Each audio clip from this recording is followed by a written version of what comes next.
Assertion centripetal force does no work. Assertion is true.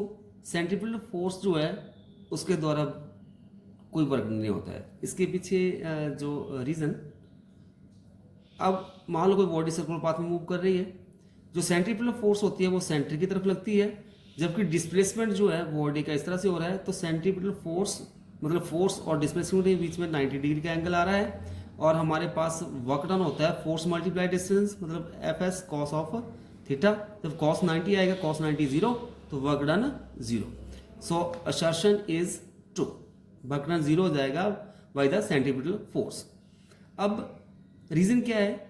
Force and displacement are perpendicular to each other. So reason is also correct. Also reason is the correct explanation of assertion. So यहाँ पे हमारे पास option A is the correct option होगी. If both assertion and reason are true and reason R is the correct explanation of assertion A. Next question, assertion work done in uniform circular motion is zero. assertion true है क्योंकि uniform circular motion में displacement और force के बीच angle जो होता है वो 90 degree का होता है, तो cos 90 जीरो होता है, तो वर्क डन जीरो आएगा.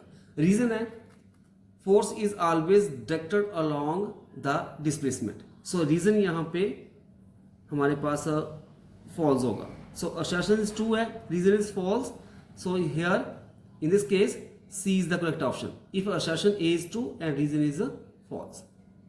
Next question, assertion if the momentum of a body increases by 50%, its kinetic energy will increase by 125%.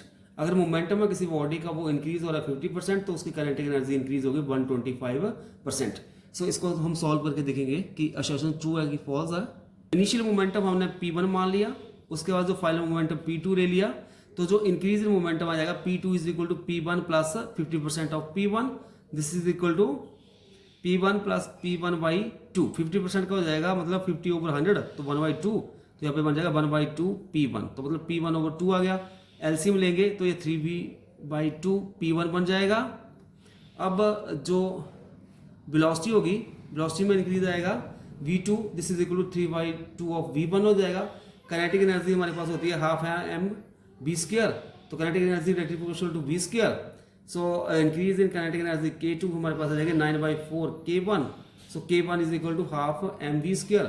So percentage increase in kinetic energy हो जाएगा K2 minus K1 over K1 multiply 100.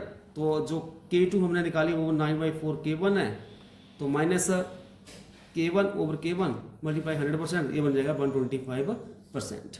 So in this way assertion is true. Reason, kinetic energy is proportional to the square of the velocity. So it is also true.